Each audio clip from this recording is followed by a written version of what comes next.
This is the back of the Fleck 5600 SXT. This is actually this is the back of the Fleck 5600.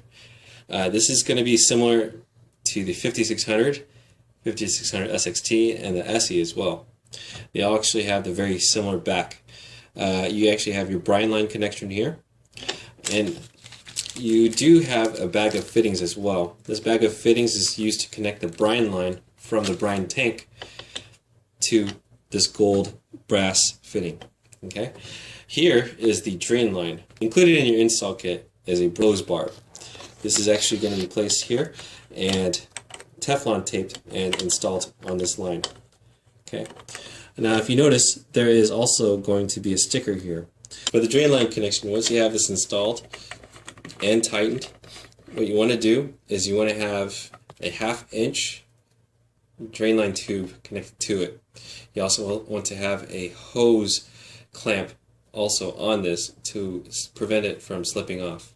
Now, these two particular items, the hose tubing itself and the hose clamp, are not included in the install kit.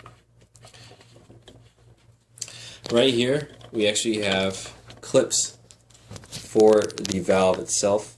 This is going to be used to connect the bypass and yoke.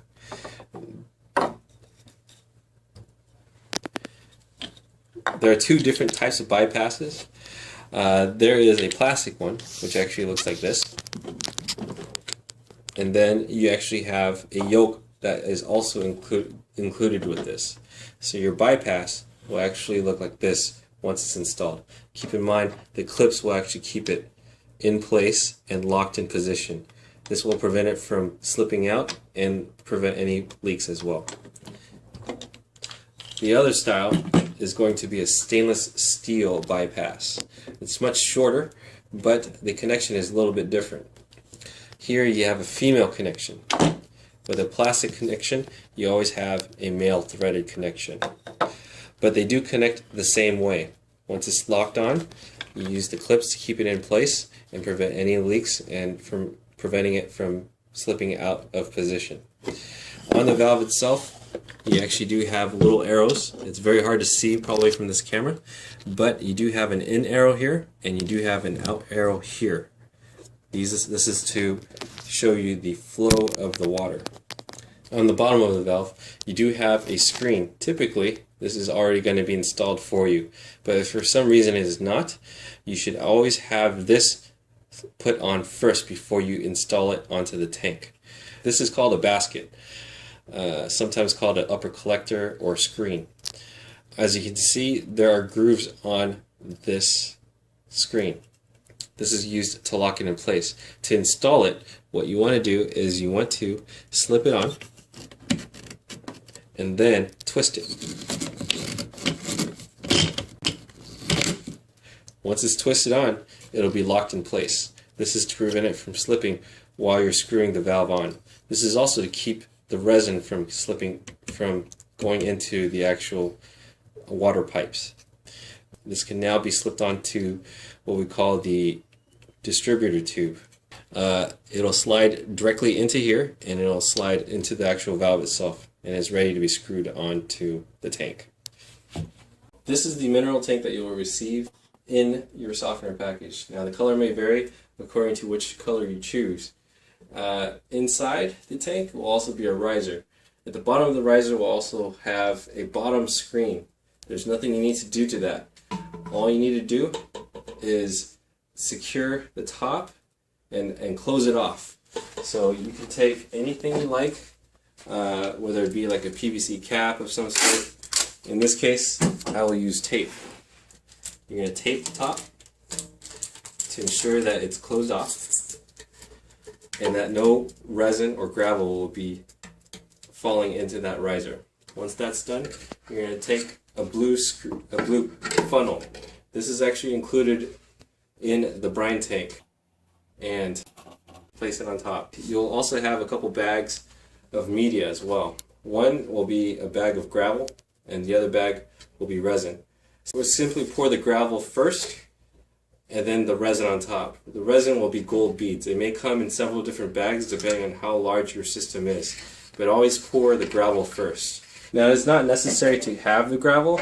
It's just people like to use it to give it an even water distribution, but it's not needed to have a functional water softener.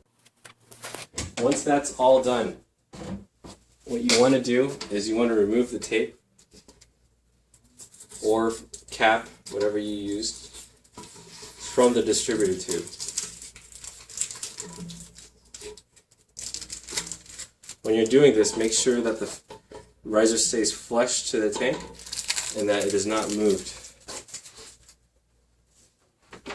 Once you have your valve assembled and ready to go, you want it to slip the riser through the upper screen and then through the valve. Sometimes it may require that you need to wiggle or play with it, but it should snap in place. Once it's snapped in place, go ahead and screw the valve on.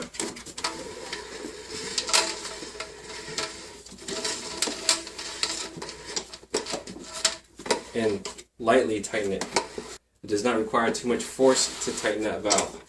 But once it's done, it's ready to do the other connections. The first connection will be the brine connection. In the plastic bag of fittings, you'll receive several different pieces. Okay. The first one you want to put on is going to be the nut. This is a locking nut. The second piece that you're going to be putting on is going to be the ring, the ferrule ring. This one is used to secure the line from any gaps. Keep in mind this is how it's actually supposed to look when it's on. The next one is going to be the tube insert. The last and final piece will be the salt screen. That will be inserted here. And once that's all connected, you want to go ahead and tighten the brine line connection. This does not require any Teflon tape. You simply just need to screw it on, and it's done.